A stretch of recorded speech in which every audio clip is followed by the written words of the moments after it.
Hey, how you doing? This is Adam Post, publisher of more than 1,000 comic books, and I've been covering Disney very closely these last few months, and Disney's in a lot of trouble. Bob Iger is not going to be lasting at this company, I have to tell you. He's not going to make it the full 2 years. I would be surprised to see him there another 6 to 9 months. A new CEO is going to come on board. I think I know who it is. I'll tell you about that later. But first, let's talk about all the things that Disney is facing right now, because there is so many things going on that is completely unfixable.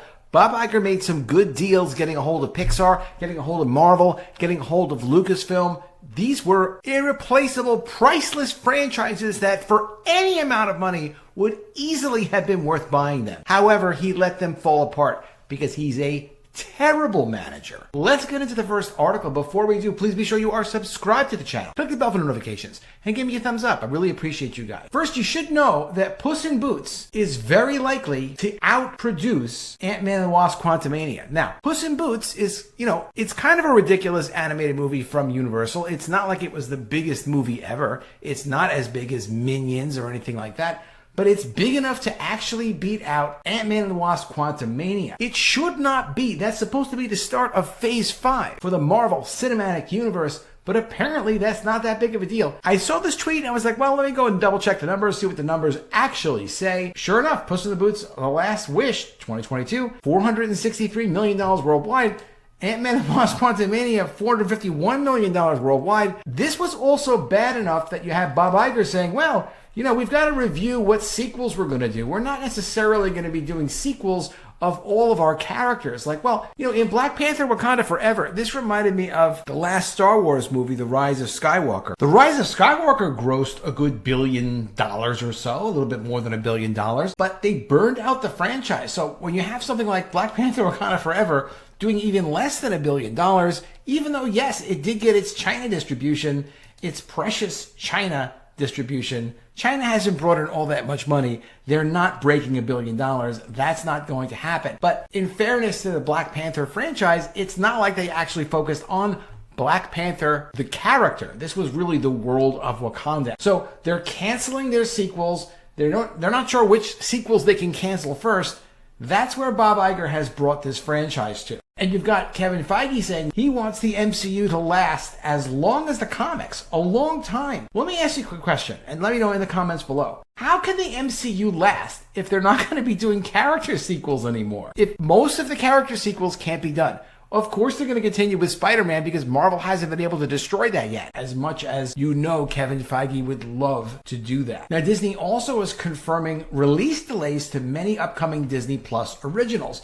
And these aren't just for Marvel. They are delaying a lot of content. This is part of them cutting back for the Disney Plus streaming service. Disney confirms release delays to many upcoming Disney Plus originals. In the past few months, we've seen Disney going through some major shakeups with the return of Bob Iger as CEO of the company, including a corporate reorganization and major push to save over $5 billion across the company, with $3 billion expected to come from the entertainment division in cost savings. As part of the shift, many of the upcoming Disney Plus originals have been going through some release schedule changes. Back at the San Diego Comic-Con, Disney announced the expected release schedule for 2023 and beyond, which initially had 5 live-action Marvel shows coming this year, in addition to many animated ones. Since then, Marvel Studios has gone through a major shuffle, pulling back the release of many of its shows as it tries to fix up some of the problems from Phase 4, which saw Marvel ramp up production on lots of shows and specials, resulting in some negative feedback from fans getting burned out and quality control concerns over scripts and special effects. But it's not only Marvel Studios being impacted, it's also hitting Disney's other studios.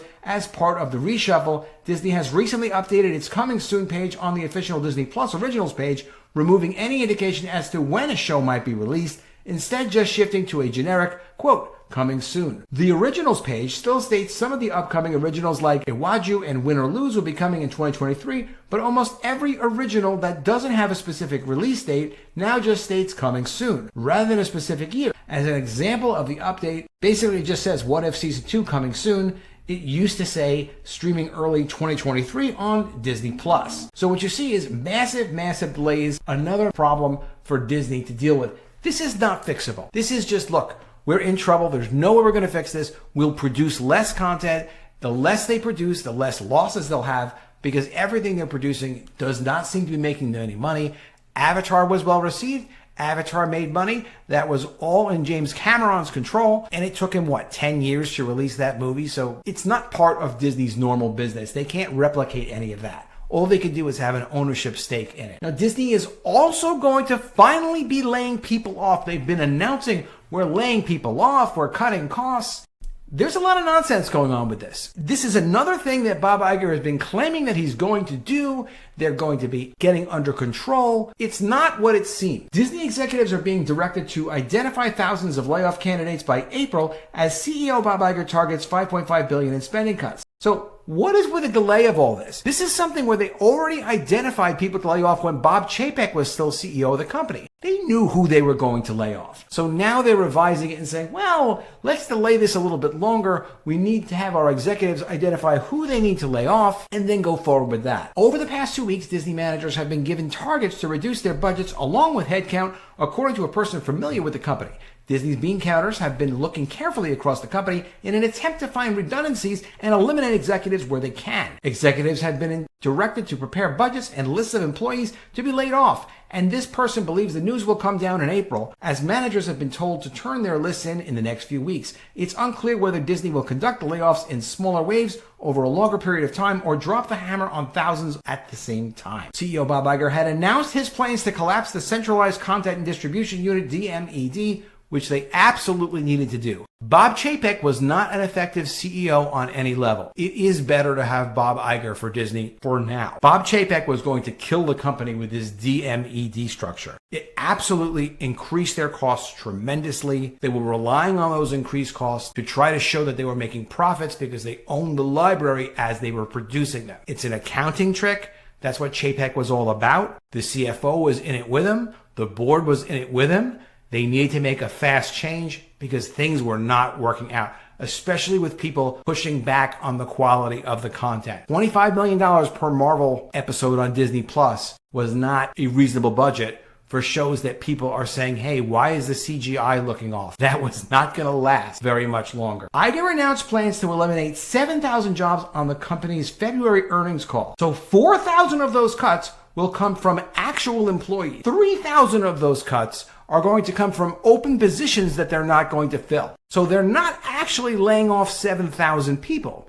They're going to lay off, if they eventually ever get around to it, 4,000 people and not hire a new 3,000 people for other positions. I mean, how much more ridiculous can you get? In 2022, they hired 30,000 plus people. So 4,000 they're going to pull back. Disney, of course, declined to comment on the story, as well they should. There's not a lot that they should say. Now, Disney has an interesting culture war issue going on. You probably have heard that they lost their Reedy Creek district because of Bob Chapek's mishandling of the dispute with the governor of Florida, Ron DeSantis. There's a lawsuit going requesting to see the books and records of the company. And these are records that Disney is going to have to produce. They can fight it for as long as they can. But the records that are at play are basically this. Now, Disney is trying to say, well, it's the Thomas More Society, you're conservatives, you're religious. This is over the whole don't say gay dispute, which of course there's no law in Florida that says don't say gay. It's about teaching preschoolers up to second grade about LGBTQ issues, which Disney was very much for and Florida was very much against. And when I say Florida, I mean the Florida government, but also the Florida people. What the lawsuit is requesting is to see all of the internal Disney documentation for all the correspondence that shows how Disney came to make their business decision to pursue their as they call it, don't say gay legislation approach, which was extremely aggressive and essentially was threatening the state of Florida. They're probably going to get a hold of this paperwork, and it's going to be very interesting to see when it comes out how they publicize it. Now, this is not coming from directly at Disney, but this insanity is coming from someone saying that Disney is missing a big opportunity by not having a drag queen in The Little Mermaid. At least Disney is not doing that. What the author states here is they should have hired a drag queen or a transgender person to do the iconic role of Ursula the Sea Witch. In the 1989 version of The Little Mermaid, the role of Ursula the Sea Witch was played in Latin America by Serena Oliveto, a transgender actress and singer whose performance has been praised by multiple voice actors. So apparently they did it in 1989. I don't know why they didn't do it now. Maybe they just didn't get around to it. For the future of Disney, I think there is something to be optimistic about. I'm a negative guy when it comes to Disney, but it's because of Bob Iger's destruction of the company and its brands. Kevin Mayer is pretty sharp. He used to be at Disney. He's the guy that really understood the streaming services. He ran Hulu while at Disney. He also ran the whole rollout of Disney Plus. Essentially all of their streaming strategy. He was under consideration for CEO of Disney before Bob Iger decided to leave suddenly, as this interview discusses in CNBC. I do want to discuss this more, but I will say this. There's a good chance Kevin Mayer is going to get the role of CEO at Disney. As we've seen over the last few months, first it was they were pushing Christine Murphy, then they're pushing the head of the NBA, then they're pushing another guy. Now it's Kevin Mayer's turn. And his statements have been recently about this. We will see what happens. He's not saying anything to interfere with the process that the board is going through in consideration for who they're going to give the CEO position to. I think there's a great chance it's going to go to this Kevin Mayer guy because he's a very no-nonsense guy. His current business is something called Candle Media, which is backed up by a billionaire hedge fund.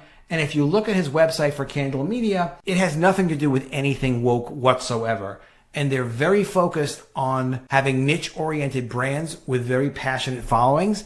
It's got a very Warner Brothers Discovery type of vibe to it, where they're not out pushing the agenda. They're out pushing things that fans will actually like. So I think there's a big potential here. One really interesting thing about this interview is Kevin Mayer says here that Bob Iger left as CEO very suddenly before it was expected he was going to leave when he left the first time around.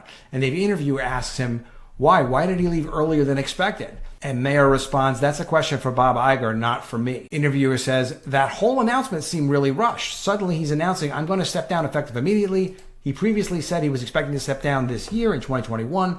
I don't know if it caught you off guard, but it sounds like it did. From Mayer, I didn't know what was coming at all. Look, my interpretation is that Bob Iger wanted to focus more on the creative side of things. He has a lot of affinity for that, and it just sort of escalated quickly. And he and the board of directors needed to make a call about who would be the next CEO. So something happened to force Bob Iger out of the company the first time around, and now he's back. But it looks like not for long. Let me know what you think of all this in the comments below. Can you possibly believe that Puss in Boots is going to out-earn a Marvel franchise title? Because it is. What sequels do you think they're going to be canceling at Marvel now that they've decided they can't really manage putting out Marvel sequels, much like they can't manage putting out Star Wars movies? Did you know the delusional Kevin Feige had thought maybe they could continue making Marvel movies for 80 years, but at the point where they keep reinventing what Marvel is and the characters are, and they don't even listen to what the fans and the audience say, what would they even be doing with Marvel 5 or 10 years from now if Feige was allowed to keep doing this at Marvel? Are you interested to find out what all the decision making was and the conversations were about why they decided to push the don't say gay stuff? Let me know what you think. Thanks again for leaving your comments. I'd love to see your comments below. Also, please be sure you are subscribed to the channel. Click the bell for notifications and give me a thumbs up. And I'll see you again soon with another video. And if I don't see you, I will miss you.